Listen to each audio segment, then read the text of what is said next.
يا مكة ما أطيبك بشجون همس الهادي. നമ്മൾ ചരിത്രം പഠിക്കുന്നത് നമുക്ക് വഴിയടയാളങ്ങളായി നമ്മൾ മുന്നോട്ടുള്ള നമ്മുടെ ജീവിതം എങ്ങനെ പോകണം എന്ന് നമ്മൾക്ക് മനസ്സിലാക്കി തരുന്നത് ചരിത്രമാണ്. അസ്സലാമു അലൈക്കും വറഹ്മത്തുള്ളാഹി വബറകാതുഹു.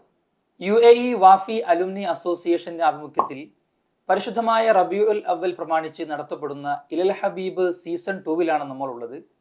ഏവരെയും ഇലൽ ഹബീബിന്റെ വേദിയിലേക്ക് ഹാർദമായി സ്വാഗതം ചെയ്യുന്നു. നമ്മൾ ഈ സീസൺ 2-ൽ ചർച്ച ചെയ്യുന്നത് പരിശുദ്ധ പ്രവാചകൻ സ്വല്ലല്ലാഹു അലൈഹി വസല്ലമ തങ്ങളുടെ ഹിജ്റയുമായി ബന്ധപ്പെട്ട വിഷയങ്ങളാണ്. ബഹുമാനനായ സഈദ് അലി വാഫി ഉസ്താദ് നമ്മുടെ കൂടെ ഉണ്ട്. ഇതിൻ്റെ നാനാവശങ്ങളെക്കുറിച്ചും നമ്മൾ ഈ എപ്പിസോഡുകളിലൂടെ ചർച്ച ചെയ്യുകയാണ്. ഏവരെയും ഒരിക്കൽ കൂടി ഇലൽ ഹബീബ് സീസൺ 2-ലേക്ക് ആദരവോടുകൂടി ക്ഷണിക്കുന്നു. അസ്സലാമു അലൈക്കും വറഹ്മത്തുള്ളാഹി വബറകാതുഹു. ബിസ്മില്ലാഹിർ റഹ്മാനിർ റഹീം. അൽഹംദുലില്ലാഹി റബ്ബിൽ ആലമീൻ. വസ്സലാത്തു വസ്സലാമു അലാ സയ്യിദിനാ വനബിയ്യിനാ വഹബീബിനാ മുഹമ്മദിൻ സല്ലല്ലാഹു അലൈഹി വസല്ലം വഅലാ ആലിഹി വസഹ്ബിഹി അജ്മഈൻ. അല്ലാഹുമ്മ അഖ്രിജ്നാ മിൻ ളുലുമാതിൽ വഹം വഅക്രിംനാ ബിനൂരിൽ ഫഹം വഫ്തഹ് അലൈനാ ബിമഅരിഫത്തിൽ ഇൽം വസഹ്ഹിൽ അഖ്ലാഖനാ ബിൽ ഹിൽം വജഅൽനാ മിമ്മൻ യസ്തമിഊനൽ ഖൗല ഫയത്തബിഊന അഹ്സന. ഇൻഷാ അല്ലാഹ്, നൗഫൽ വാഫി സൂചിപ്പിച്ചതുപോലെ ഹിജ്റയുടെ പാഠങ്ങളാണ് നമ്മൾ പഠിക്കാനിരിക്കുന്നത്. വിഷയത്തിൻ്റെ ആഴങ്ങളിലേക്ക് ഇറങ്ങുന്നതിന് മുമ്പ് എന്തിനാണ് നമ്മൾ ഹിജ്റ പഠിക്കുന്നത്? ഹിജ്റ ചരിത്രത്തിൻ്റെ ഭാഗമാണല്ലോ. എന്തിനാണ് നമ്മൾ ചരിത്രം പഠിക്കുന്നത്? പ്രത്യേകിച്ച് പ്രവാചകർ മുഹമ്മദ് മുസ്തഫ സല്ലല്ലാഹു അലൈഹി വസല്ലമയുടെ ചരിത്രം പഠിക്കുന്നത് എന്തിനാണ്? അത് നമുക്ക് ആദ്യമായിട്ട് ചർച്ച ചെയ്യാം. അള്ളാഹു അനുഗ്രഹിക്കട്ടെ. വിശുദ്ധ ഖുർആനിൽ അള്ളാഹു സുബ്ഹാനഹു വ തആല ചരിത്രം സൂചിപ്പിക്കാനായി പ്രയോഗിച്ച പദം ഖസസ് എന്നതാണ്. നിരവധി സ്ഥലത്ത് അങ്ങനെ ഖസസ് എന്ന് പ്രയോഗിച്ചത് കാണാം. ഉദാഹരണത്തിന് സൂറത്ത് യൂസുഫിന്റെ തുടക്കത്തിൽ അള്ളാഹു പറയുന്നുണ്ട്, നഹ്നു നഖുസ്സു അലൈക അഹ്സനൽ ഖസസി ബിമാ ഔഹൈനാ ഇലൈക ഹാദൽ ഖുർആൻ. നാം നിങ്ങൾക്ക് പ്രവാചകർ യൂസുഫ് അലൈഹി സ്വലാത്തു വസ്സലാമിന്റെ മനോഹരമായ ചരിത്രം പറഞ്ഞു തരാം. അതുപോലെ തന്നെ സൂറത്ത് യൂസുഫിന്റെ അവസാന ഭാഗത്ത് പറയുന്നുണ്ട്, ലഖദ് കാന ഫീ ഖസസിഹിം ഇബ്റത്തുൽ ലിഉലിൽ അൽബാബ്.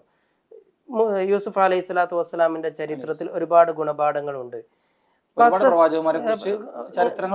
ചരിത്രങ്ങൾ പറയുന്നുണ്ട്. അവിടെയൊക്കെ ചരിത്രത്തിന് സൂചിപ്പിച്ച പദം ഖസസ് എന്നാണ്. ഈ ശരിക്ക് ഖസസ് എന്ന പദത്തിനർത്ഥം അടയാളങ്ങളെ പിന്തുടരുക എന്നാണ്. ഖുർആനിൽ ഈ അർത്ഥത്തിലും ഖസസ് എന്ന് ഉപയോഗിച്ചിട്ടുണ്ട്. ഉദാഹരണം പറയുകയാണെങ്കിൽ മൂസ അലൈഹി സ്വലാത്തു വസ്സലാമിന്റെയും ഖിദ്ർ അലൈഹി സ്വലാത്തു വസ്സലാമിന്റെയും ചരിത്രം പറയുന്ന സന്ദർഭത്തിൽ ഫർത്തദ്ദ അലാ ആഥാരിഹിമ ഖസസ എന്ന് പ്രയോഗിച്ചത് കാണാം. അതിനർത്ഥം അതെ, അടയാളങ്ങളെ പിന്തുടർന്ന് മൂസ അലൈഹി സ്വലാത്തു വസ്സലാം വന്ന സ്ഥലത്തേക്ക് തന്നെ പോയി എന്നാണ്. അതുപോലെ തന്നെ മൂസ അലൈഹി സ്വലാത്തു വസ്സലാമിന്റെ ചരിത്രത്തില് വഖാലത് ലി ഉഖ്തിഹി ഖുസ്സിഹി എന്ന് പറയുന്നുണ്ട്. അതും അതിന്റെ പിന്നാലെ പിന്തുടർന്ന് പോയിക്കോളൂ എന്നർത്ഥമാണ്. അപ്പോൾ ഖസസ് എന്നതിന്റെ ഒരർത്ഥം അടയാളങ്ങളെ പിന്തുടരുക എന്നാണ്. ഖുർആനിൽ ഈ ഖസസ് എന്ന പദം പ്രയോഗിച്ചത് തന്നെ എന്തിനാണ് ചരിത്രം പഠിക്കുന്നത് എന്ന് നമ്മൾക്ക് മനസ്സിലാക്കി തരുന്നുണ്ട്. അത് പ്രാധാന്യം മനസ്സിലാക്കി തരുന്നുണ്ട്. അഥവാ നമ്മൾ ചരിത്രം പഠിക്കുന്നത് നമുക്ക് വഴിയടയാളങ്ങളായിട്ടാണ്. നമ്മൾ മുന്നോട്ടുള്ള നമ്മുടെ ജീവിതം എങ്ങനെ കൊണ്ടുപോകണം എന്ന് നമ്മൾക്ക് മനസ്സിലാക്കി തരുന്നത് ചരിത്രമാണ്. ഒരുപാട് ഗുണപാഠങ്ങൾ ചരിത്രത്തിലൂടെ നമുക്ക് പഠിക്കാൻ സാധിക്കും. ആ ഗുണപാഠങ്ങളെ ഫോക്കസ് ചെയ്ത് ആ ചരിത്രം നമ്മൾക്ക് പഠിപ്പിച്ചു തരുന്ന കാര്യങ്ങൾ മനസ്സിലാക്കിയാണ് നമ്മൾ നമ്മുടെ ജീവിതം ചിട്ടപ്പെടുത്തേണ്ടത്, മുന്നോട്ട് കൊണ്ടുപോകേണ്ടത്. അപ്പോൾ ഖസസ് എന്ന പദം തന്നെ എന്തിനാണ് ചരിത്രം പഠിക്കുന്നത് എന്ന് നമ്മൾക്ക് ബോധ്യപ്പെടുത്തി തരുന്നുണ്ട്. അതൊന്നുകൂടി വ്യക്തമാവുക. നബി സല്ലല്ലാഹു അലൈഹി വസല്ലമയോട് അല്ലാഹു സുബ്ഹാനഹു വ തആല പറയുന്നുണ്ട്, നഖുസ്സു അലൈക മിൻ അംബാഇർ റസുലി മാ നുസബ്ബിതു ബിഹി ഫുആദക. അഥവാ മുൻ കഴിഞ്ഞ പ്രവാചകന്മാരുടെ ചരിത്രം ഞാൻ താങ്കൾക്ക് പറഞ്ഞു തരുന്നു. എന്തിന്? ലിനുസബ്ബിതു ബിഹി ഫുആദക, ദൃഢചിത്തരാവാൻ വേണ്ടി. അപ്പോൾ ഒരുപാട് പ്രയാസങ്ങൾ ഉണ്ടാകുന്ന സന്ദർഭത്തിൽ ഇത്തരം ചരിത്രം പഠിക്കുകയാണെങ്കിൽ നമ്മുടെ ജീവിതം ഒന്നുകൂടി സ്ഥിരതയുണ്ടാകും, സ്ഥൈര്യം ഉണ്ടാകും, മനസ്സിനൊരു റാഹത്ത് ഉണ്ടാകും, ജീവിതം ചിട്ടയാകും. ഇങ്ങനെ ഒരുപാട് ഗുണങ്ങളുണ്ട് ചരിത്രം പഠിച്ചാൽ. നബി സല്ലല്ലാഹു അലൈഹി വസല്ലമയുടെ ചരിത്രം പ്രധാനമായിട്ട് നമ്മൾ പഠിക്കേണ്ടതുണ്ട്. കാരണം ഖുർആനിൽ അല്ലാഹു സുബ്ഹാനഹു വ തആല പറയുന്നുണ്ട്, ലഖദ് കാന ലക്കും ഫീ റസൂലില്ലാഹി ഉസ്വത്തുൻ ഹസന. അതിനർത്ഥം നബി സല്ലല്ലാഹു അലൈഹി വസല്ലമയുടെ ജീവിതത്തിൽ നിങ്ങൾക്ക് ഉദാത്ത മാതൃകയുണ്ട്. നമ്മൾ നമ്മുടെ ജീവിതം ചിട്ടപ്പെടുത്തേണ്ടത് നബി സല്ലല്ലാഹു അലൈഹി വസല്ലമയുടെ ജീവിതം കൃത്യമായി അനലൈസ് ചെയ്തുകൊണ്ടാണ്. ഈ പ്രവാചകരുടെ ജീവിതത്തിൽ ഹിജ്റ എന്ന് പറയുന്നത് ഒരു വലിയ മഹാസംഭവമാണ്. ഹിജ്റ പഠിക്കുകയാണെങ്കിൽ നമുക്ക് ഒരുപാട് കാര്യങ്ങൾ അതിൽ നിന്ന് പഠിക്കാനും മനസ്സിലാക്കാനും സാധിക്കും. അതുകൊണ്ടാണ് നമ്മൾ ഹിജ്റ തന്നെ ഫോക്കസ് ചെയ്ത് ഹിജ്റ തന്നെ നമ്മൾ പഠിക്കാൻ ശ്രമിക്കുന്നത്. പ്രവാചകരുടെ ജീവിതത്തിൽ ഹിജ്റ എത്രത്തോളം പ്രാധാന്യം അർഹിക്കുന്നതാണെന്ന് മനസ്സിലാക്കാൻ ഒരു ചരിത്ര സംഭവം മതി. മഹാനായ ഉമർ ഇബ്നുൽ ഖത്താബ് റളിയല്ലാഹു തആല അൻഹുവിന്റെ കാലഘട്ടത്തിൽ ഉമർ ഇബ്നുൽ ഖത്താബ് റളിയല്ലാഹു തആല അൻഹു തന്റെ ഗവർണർ ആയിരുന്ന അബൂ മൂസൽ അശ്അരിക്ക് ഒരു കത്തെഴുതി. ഒരു ശഅബാൻ മാസത്തിൽ ചില സാമ്പത്തിക ക്രയവിക്രയവുമായി ബന്ധപ്പെട്ട ആക്ഷൻ എടുക്കാനായിരുന്നു ആ കത്തിലെ പരാമർശം. പക്ഷെ അബൂ മൂസൽ അശ്അരി റളിയല്ലാഹു തആല അൻഹുവിന് ആക്ഷൻ എടുക്കാൻ കഴിയുന്നില്ല. കാരണം ഇന്നത്തെ പോലെ ഇമെയില്, വാട്സപ്പ് ഒന്നും ഇല്ലല്ലോ. ആരെങ്കിലും കൊണ്ടുപോയി കൊടുക്കണം, എപ്പോഴും എഴുതിയതാണ്, ഏത് ശഅബാൻ മാസമാണ്, ഈ വർഷമാണോ കഴിഞ്ഞ വർഷമാണോ അല്ലെങ്കിൽ അടുത്ത വർഷമാണോ ഒന്നും അറിയില്ല. അപ്പോഴാണ് ഇവർക്ക് ഒരു വർഷം നിർണയിക്കുന്ന ഒരു മാനദണ്ഡം, ഒരു വർഷമാണെന്നുള്ള. അപ്പോ അവർക്ക് അത് ബോധ്യപ്പെട്ടപ്പോ അവര് സഹാബാക്കളൊക്കെ ചർച്ച ചെയ്തു എങ്ങനെയാണ് ഇതിനൊരു സൊല്യൂഷൻ കാണാൻ, ഒരു സ്റ്റാർട്ടിങ് വേണല്ലോ. അങ്ങനെ സഹാബാക്കളൊക്കെ ചർച്ച ചെയ്ത് അവർക്ക് നിരവധി സജഷൻസ് മുന്നോട്ട് വെച്ചു. ചിലർ പറഞ്ഞു നബി സല്ലല്ലാഹു അലൈഹി വസല്ലമയുടെ ജനനം ആധാരമാക്കി നമ്മൾക്ക്, അതുപോലെ തന്നെ ബദർ ആധാരമാക്കി നമ്മൾക്ക് ഇത് ചെയ്യാം. അങ്ങനെ ഒരുപാട് ചർച്ചകൾ വന്നു. ആ ചർച്ചയുടെ കൺക്ലൂഷൻ ആയിട്ട് വന്നത് ഹിജ്റ ആധാരമാക്കി നമ്മൾക്ക് വർഷം ആരംഭിക്കാമെന്നാണ്. മാത്രവുമല്ല ഉമർ ഇബ്നുൽ ഖത്താബ് റളിയല്ലാഹു തആല അൻഹു ആ ഒരു ചരിത്ര സമ്മപ്പ് ചെയ്തുകൊണ്ട് പറഞ്ഞത് അൽ ഹിജ്റ ഫറഖത്ത് ബൈനൽ ഹഖ് വൽ ബാത്തിൽ, സത്യവും അസത്യവും വേർതിരിച്ചത് ഹിജ്റയാണ്. അപ്പൊ അവരുടെ ജീവിതത്തിൽ ഖുർആൻ തന്നെ ബദർ യുദ്ധത്തെ കുറിച്ച് പറയുന്നത് യൗമുൽ ഫുർഖാൻ എന്നാണ്. പക്ഷെ ബദർ യുദ്ധത്തിലേക്ക് നയിച്ച അതിനൊരു സാഹചര്യം ഒരുക്കിയത് എന്താണ്? ഹിജ്റയാണ്. ഉമർ റളിയല്ലാഹു തആല അൻഹു പറയുന്നത് ഹിജ്റയാണ് സത്യവും അസത്യവും തമ്മിൽ വേർതിരിച്ചത്. അതുകൊണ്ട് നമ്മൾക്ക് ഹിജ്റ അടിസ്ഥാനമാക്കി വർഷം പുതുവർഷം ആരംഭിക്കാം, വർഷത്തിന് ബേസ് ആയിട്ട് ഹിജ്റ അടിസ്ഥാനമാക്കാം എന്നാണ് ആ ഒരു ചർച്ചയെ കൺക്ലൂഡ് ചെയ്ത് ഉമർ റളിയല്ലാഹു തആല അൻഹു പറഞ്ഞത്. ഇത് തന്നെ ഹിജ്റ പ്രവാചകർ മുഹമ്മദ് മുസ്തഫ സല്ലല്ലാഹു അലൈഹി വസല്ലമയുടെ ജീവിതത്തിൽ എത്രത്തോളം പ്രാധാന്യം അർഹിക്കുന്നതാണെന്ന് നമ്മൾക്ക് ബോധ്യപ്പെടുത്തി തരുന്നുണ്ട്. പിന്നെ നബി സല്ലല്ലാഹു അലൈഹി വസല്ലമക്ക് വഹി ലഭിച്ച ആദ്യ ദിവസം തന്നെ ഹിജ്റയെ സംബന്ധിച്ച് കൃത്യമായിട്ടുള്ള സൂചന ലഭിക്കുന്നുണ്ട്. നബി സല്ലല്ലാഹു അലൈഹി വസല്ലമ ഈ വഹി ലഭിച്ച് നേരെ പ്രിയപത്നി ഖദീജ റളിയല്ലാഹു തആല അൻഹയുടെ അടുത്തേക്കാണ് പോകുന്നത്. ഖദീജ റളിയല്ലാഹു തആല അൻഹ നബി സല്ലല്ലാഹു അലൈഹി വസല്ലമയുമായിട്ട് വറഖത്ത് ബിൻ നൗഫലിന്റെ അടുത്തേക്ക് പോയി. നമുക്കറിയാവുന്നത് പോലെ അത് ആ കാലഘട്ടത്തിൽ ഇഞ്ചിയിലൊക്കെ കൃത്യമായിട്ട് അറിയുന്ന ഒരു വ്യക്തിയായിരുന്നു.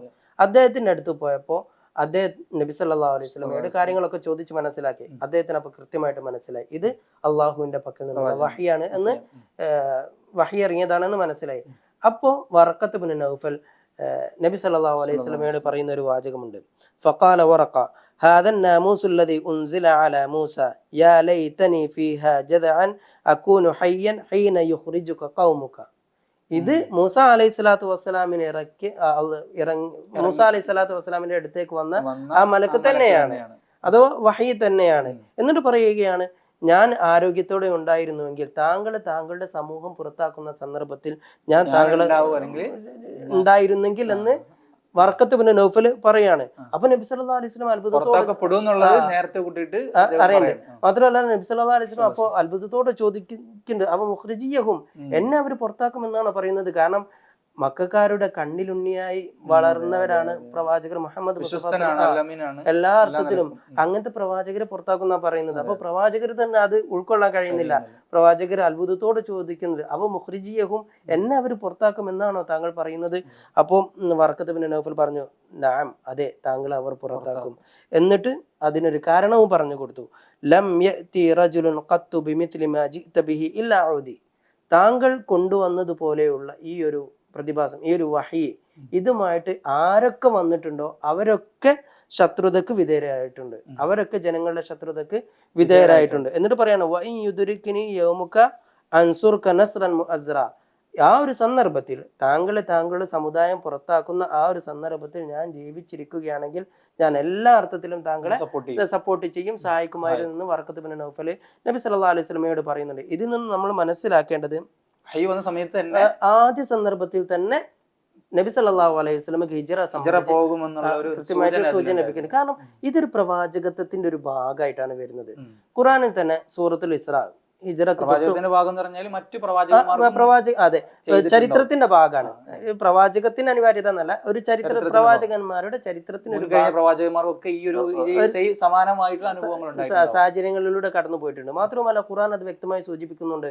സൂറത്തുൽ ഇസ്രാ ഹിജ്റക്ക് തൊട്ട് മുമ്പ് ഇറങ്ങിയ സൂറത്താണ്. അതിൽ പറയുന്നുണ്ട് വഇൻ കാദു ലയസ്തഫിസ്സൂനക മിനൽ അർളി ലിയുഖ്രിജൂക മിൻഹാ വഇദൻ ലാ യൽബസൂന ഖിലാഫക ഇല്ലാ ഖലീല സുന്നത മൻ ഖദ് അർസൽനാ ഖബ്ലക മിർ റുസുലിനാ വലാ തജിദ് ലിസുന്നതിനാ തഹ്വീല. അതിൽ പറയുന്നത് താങ്കളുടെ സമൂഹം പുറത്താക്കുമെന്നുള്ള വൈൻ കാദുലെ സഫിസൂനക ആ ഒരു സൂക്തത്തിന്റെ അർത്ഥം. എന്നിട്ട് സുന്നത മൻ ഖദ് അർസൽനാ ഖബ്ലക മിർ റുസുലിനാ വലാ തജിദ് ലിസുന്നതിനാ തഹ്വീല. ഇത് അല്ലാഹു സുബ്ഹാനഹു വ തആലയുടെ ഒരു ചര്യയാണ്, ഒരു ജീവിതത്തിന്റെ ഒരു ഭാഗമാണ്. വലാ തജിദ് ലിസുന്നതിനാ തഹ്വീല, അതിൽ നിന്ന് മാറ്റൊന്നും വരാൻ പോകുന്നില്ല. അപ്പൊ നബി സല്ലല്ലാഹു അലൈഹി വസല്ലമയുടെ ജീവിതത്തിലും ഹിജ്റ സംഭവിക്കുമെന്നുള്ള കൃത്യമായിട്ടുള്ള ഒരു സൂചന നബി സല്ലല്ലാഹു അലൈഹി വസല്ലമക്ക് ആദ്യം ലഭിക്കുന്നുണ്ട്. അത് ഒരു പ്രവാചകന്മാരുടെ ചരിത്രത്തിന്റെ ഒരു ഭാഗമാണ്. നമ്മൾക്കത് പിന്നെ പ്രവാചകന്മാരുടെ ചരിത്രം നമ്മൾ പരിശോധിക്കുകയാണ്, ബോധ്യപ്പെടുകയും ചെയ്യും. അതെ, ഇപ്പോ പ്രധാനപ്പെട്ട നബിമാര് ഇബ്രാഹിം അലൈഹി സ്വലാത്തു വസ്സലാം ജനിച്ചത് ഇറാഖിലാണ്, പക്ഷെ വഫാത്തായത് ഫലസ്തീനാണ്. സ്വന്തം നാട്ടിൽ നിന്ന് മറ്റു നാട്ടിലേക്ക് പോയിട്ടാണ് ഇബ്രാഹിം അലൈഹി സ്വലാത്തു വസ്സലാം വഫാത്താകുന്നത്.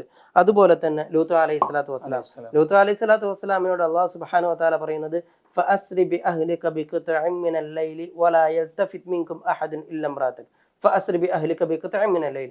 യാത്രയുടെ യാമങ്ങളിൽ തിരിഞ്ഞു നോക്കാതെ ഓടിപ്പോവാനാണ് പറഞ്ഞത്. അപ്പൊ സ്വന്തം നാട്ടിൽ നിന്ന് ഓടിപ്പോകേണ്ട ഒരു അവസ്ഥ ലൂത്ത് അലൈഹി സ്വലാത്തു വസ്സലാമിന് സംഭവിക്കുന്നുണ്ട്. യൂസുഫ് അലൈഹി സ്വലാത്തു വസ്സലാമിന്റെ ചരിത്രം കൂടുതൽ വിശദീകരിക്കേണ്ടതില്ല. കാരണം അടിമയായിട്ട് സ്വന്തം നാട്ടിൽ നിന്ന് മറ്റൊരു നാട്ടിലേക്ക്, സഹോദരങ്ങളുടെ അടുത്ത് നിന്ന് മറ്റു നാട്ടിലേക്ക് വിൽക്കപ്പെടുകയാണ്. അങ്ങനെ അടിമയായിട്ടാണ് ഈജിപ്തിൽ അവസാനം എത്തിച്ചേരുന്നത്. മൂസ അലൈഹി സ്വലാത്തു വസ്സലാമിന്റെ ചരിത്രം ആ ഒരു അബദ്ധവശാൽ ഒരു വധിച്ച ഒരു സന്ദർഭത്തിൽ ഖുർആൻ തന്നെ പറയുന്നുണ്ട് വജാ റജുലുൻ മിൻ അഖ്സൽ മദീനതി യസ്ആ ഖാല യാ മൂസ ഇന്നൽ മലഅ യഅ്തമിറൂന ബിക ലിയഖ്തുലൂക ഫഖ്റുജ് ഇന്നി ലക മിനൻ നാസിഹീൻ. ജനങ്ങൾ താങ്കളെ അന്വേഷിച്ച് നടക്കാണ്, ഫഖ്റുജ് പെട്ടെന്ന് പോയിക്കോളൂ, ഇന്നി ലക മിനൻ നാസിഹീൻ, ഞാൻ നല്ല ഉപദേശമാണ് തരുന്നതെന്ന് ഒരു വ്യക്തി വന്ന് പറഞ്ഞു. അപ്പോൾ ഖുർആൻ അതിന്റെ തൊട്ട് ശേഷം പറയുന്നത് ഫഖറജ മിൻഹാ ഖായിഫൻ യതറഖബ്, ഭയവിഹ്വലനായി മൂസ അലൈഹി സ്വലാത്തു വസ്സലാം അവിടുന്ന് ആ നാട്ടിൽ നിന്ന് ഓടിപ്പോയി എന്നാണ് പറയുന്നത്. ഈസ അലൈഹി സ്വലാത്തു വസ്സലാമിന്റെ ചരിത്രം ആകാശ ലോകത്തേക്കാണ് പിന്നെ ഹിജ്റ പോകുന്നത്. അങ്ങനെ ഇത് ഹിജ്റ എന്നുള്ളത് പ്രവാചകന്മാരുടെ ചരിത്രത്തിന്റെ ഒരു ഭാഗമാണ്. അതാണ് നബി സല്ലല്ലാഹു അലൈഹി വസല്ലമയുടെയും ജീവിതത്തിൽ നമ്മൾക്ക് കാണാൻ സാധിക്കുന്നത്. അതുകൊണ്ടാണ് ഹിജ്റ പഠിക്കുകയാണെന്നുണ്ടെങ്കിൽ നമുക്ക് ഒരുപാട് കാര്യങ്ങൾ പഠിക്കാൻ സാധിക്കും. മാത്രവുമല്ല ഖുർആൻ തന്നെ സൂറത്തിനെ രണ്ടായിട്ടാണ് വിഭജിക്കുന്നത്, മക്കിയായ സൂറത്ത്, മദനിയായ സൂറത്ത്. മക്കിയായ സൂറത്ത് എന്ന് പറഞ്ഞാൽ മക്കയിൽ അവതരിച്ചത് എന്നതിലേറെ ഒന്നുകൂടി പ്രബലമായിട്ടുള്ള അഭിപ്രായം ഹിജ്റക്ക് മുമ്പ് എന്നാണ്. അപ്പൊ ഇനിയിപ്പോ ഹിജ്റക്ക് ശേഷം മക്കയിൽ അവതരിച്ചാലും അത് മദനിയാണ്. അപ്പൊ ഹിജ്റ അടിസ്ഥാനമാക്കിയിട്ടാണ് ആ ഒരു മക്കിയും മദനിയും തീരുമാനിക്കുന്നത്, കാറ്റഗറൈസ് ചെയ്യുന്നത്. അപ്പം ഹിജ്റ പ്രവാചകരുടെ ജീവിതത്തിൽ അത്രത്തോളം പ്രാധാന്യമുള്ളതാണ്. അതുകൊണ്ടാണ് നമ്മൾ ഹിജ്റ മാത്രം ഫോക്കസ് ചെയ്ത് കൂടുതൽ പഠിക്കാൻ ഉദ്ദേശിക്കുന്നത്. ഓക്കെ, നമുക്ക് തൽക്കാലം ഇൻഷാ അല്ലാഹ് ഇന്നിവിടെ നമുക്ക് അവസാനിപ്പിക്കാം. ഹിജ്റയുടെ പാഠങ്ങൾ എന്ന നമ്മുടെ ഈ പ്രസക്തമായ വിഷയത്തിന്റെ ഒന്നാമത്തെ എപ്പിസോഡ് ഇവിടെ പരിപൂർണമാവുകയാണ്. ഇൻഷാ അല്ലാഹ് അടുത്ത എപ്പിസോഡിൽ കൂടുതൽ വിശേഷങ്ങളും വിവരങ്ങളുമായി നമുക്ക് വീണ്ടും കണ്ടുമുട്ടാം. അള്ളാഹു അനുഗ്രഹിക്കുമാറാകട്ടെ. السلام عليكم ورحمة الله وبركاته. الخطوة تتبع خطوة وطريق الظلم سيطوى ويشق سبيل النور لفجر الدعوى نتخلى لكن نمضي لنهز بقاع الأرض نتألم لكن ذاك مخاض الصحوى يا مكة ما أطيبك بشجون